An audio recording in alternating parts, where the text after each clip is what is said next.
ಅದ ತಂದು ವಿಷಜನಾಮಣಿಗೆ ಅರ್ಪಿಸಲಿಲ್ಲವೇ? ನಿಮ್ಮ ಕುಲದ ನೆಲೆಯೇನಾದ್ರೂ ಬಲ್ಲಿರಾ? ನನ್ನ ಕುಲದ ವಿಷಯ ಬೇಡ, ನನ್ನ ಕುಲದ ವಿಷಯ ಬೇಡ. ನನಗೆ ನಿಶ್ಚಯವಾದ ಕುಲ ಉಂಟು. ನಿನಗೆ ಕೇಳುವುದಕ್ಕೇನು ತೊಂದರೆ? ತೊಂದರೆ ಇರುವ ತೊಂದರೆ ಆದರೆ ಹೇಳುವುದಕ್ಕೆ ತೊಂದರೆ, ತೊಂದರೆ ಇರದ ತೊಂದರೆ ಆದರೆ ಹೇಳುವುದಕ್ಕೇನು ತೊಂದರೆ? ನಿಮಗೆ ಗೊತ್ತಿಲ್ಲ ಅಂತೇಳಿ, ಗೊತ್ತಿದ್ದನ್ನು ಗೊತ್ತಿಲ್ಲ ಅಂತ ಹೇಳಿ, ಗೊತ್ತಿಲ್ಲದನ್ನು ಗೊತ್ತುಂಟು ಅಂತೇಳಿ, ಗೊತ್ತಿಲ್ಲದು ಗೊತ್ತಾಗುದಿಲ್ಲ. ಗೊತ್ತಾಯ್ತಾ? ನನಗೆ ಈಗ ಯಾವುದು ಗೊತ್ತಾಗುದಿಲ್ಲ. ಮೊದಲು ಅವನ ಜಾತಿ ಯಾವುದು ಗುರುಗಳ ಮಾತಾಡಿದ್ರು. ಗುರುಗಳ ಮನಸ್ಸು ಮಾಡಿದ್ರೆ ಒಬ್ಬ ವ್ಯಕ್ತಿಯನ್ನು ಎಷ್ಟು ಎತ್ತರ ಸೇರಿಸಬಲ್ಲರು. ಅವರು ಮನಸ್ಸು ಮಾಡಿದ್ರೆ ಎತ್ತರದಲ್ಲಿ ಒಂದು ಕ್ಷಣ ಮಾತ್ರದಲ್ಲಿ ಪ್ರಪಾತಗೊಳಿಸಬಲ್ಲಂತ ಸಾಮರ್ಥ್ಯ ಗುರುಗಳಿಂಟು. ಅಂತ ಗುರುಗಳನ್ನು ನೀವು ನಿಂದಿಸ್ತೀರಾ? ನೀವು ಸರಿತೀರಾ? ನಮ್ಮ ನೀವು ಸರಿತೀರಾ? ನಾನು ಸರಿದ್ದೇನೆ. ವೈಶಾಖ ಮಾಸದಲ್ಲಿ ನೀರು ಹಾಕದೆ ಇದ್ದಂತ ಒಳ್ಳೆ ಫಸಲದಾರರಿಗೆ ನಿಮ್ಮ ಕೈಕಾಲುಂಟು. ನನ್ನದು ಹೇಗುಂಟು ಕೈಕಾಲು? ವೈಶಾಖ ಮಾಸದಲ್ಲಿ ನೀರು ಹಾಕದೆ ಒಣಗಿದ ಬಸಳೆದಂಟು.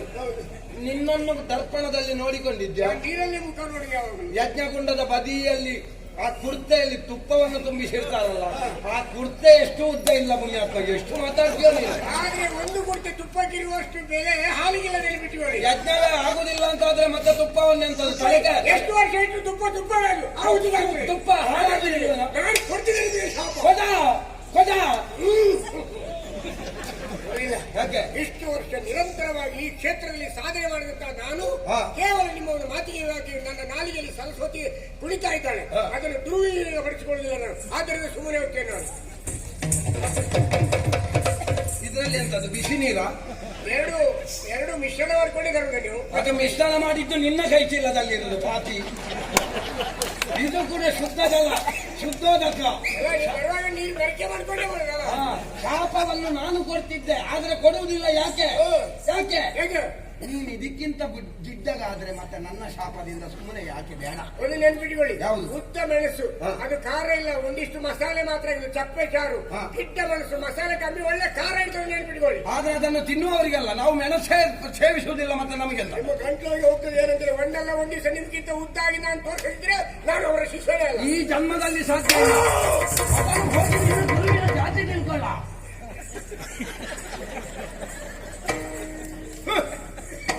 ಆದದ್ದಿದೆ, ಅವನನ್ನು ದೊಡ್ಡವ ಎನ್ನುವ ಹಾಗೆ ಮಾನಿಸಿ ಯಾರು ಪ್ರಶ್ನೆ ಮಾಡಲಿಲ್ಲ.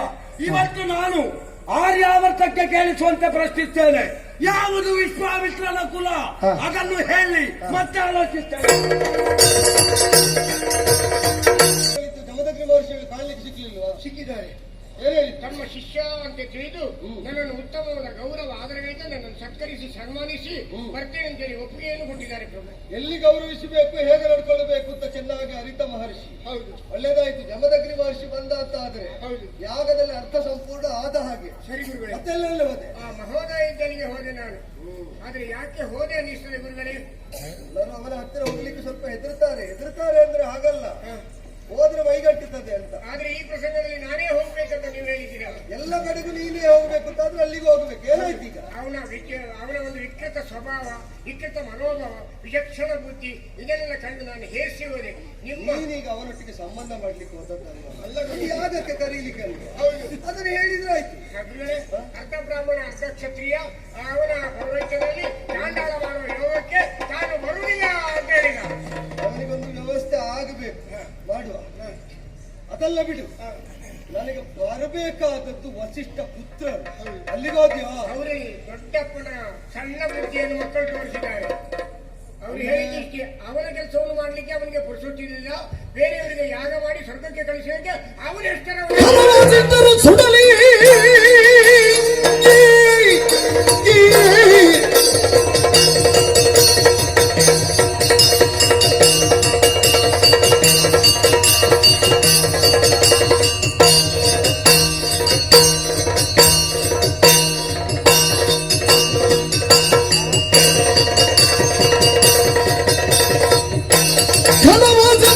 ಸುಡಲಿ ಕೀಳೆನಿಸುವ ಕುಲದೊಳಗಿರಲಿ ಮನಗೈದನು ಯೋಗಿ ಯಾಗಲಿ ಸಾಗಿ ವಸಿಷ್ಠ ಸಂತಾನಕ್ಕೆ ಈ ಭೂಮಿಯ ಯಾಗ ಕರ್ಮ ಮಾರಾಟ ಆಗಲಿಲ್ಲ. ತಾವು ಮಾಡುವುದಿಲ್ಲ, ಮಾಡುವವರನ್ನು ಪರಿಹಾಸ ಮಾಡ್ತಾರೆ. ಅವರ ಅಳತೆಯನ್ನು ಇವರೇ ತೂಗಿ ನೋಡ್ತಾರಲ್ವಾ?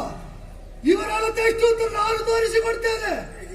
ಯಾಗಕ್ಕೆ ಬರುವುದಕ್ಕೆ ನಿರಾಕರಿಸಿ ಪರಿಹಾಸ ಮಾಡಿದ 3 ಮಂದಿ ವಸಿಷ್ಠ ಪುತ್ರ ವಾಸಿಷ್ಠರು ಈ ಕ್ಷಣದಲ್ಲೇ ಸುಟ್ಟು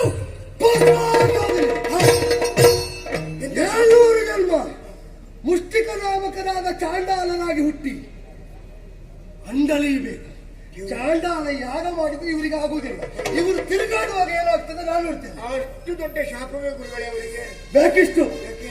ವಿಶ್ವಾಮಿತ್ರ ಪ್ರತಿರೋಧ ಮಾಡಿದರೆ ಪರಿಣಾಮ ಏನು ಅಂತ ಲೋಕಕ್ಕೆ ಇಲ್ಲಿಂದ ತಿಳಿಯಬೇಕು. ಮತ್ತೊಬ್ಬ ಯಾರು ಹೇಳಿದೆ? ಅವ ಮಹೋದಯ ಅಂತೇಳಿ. ಇನ್ನ ಗುರುಗಳು ಇಷ್ಟೆಲ್ಲ ಮಟ್ಟ ಸಾಧನೆ ಮಾಡುವವನಿಗೆ ಇನ್ನೊಂದು ಉದ್ದ ಮಾಡ್ಲಿಕ್ಕೆ ಆಗ್ತದ ಅಂತ ಕೇಳಿದ.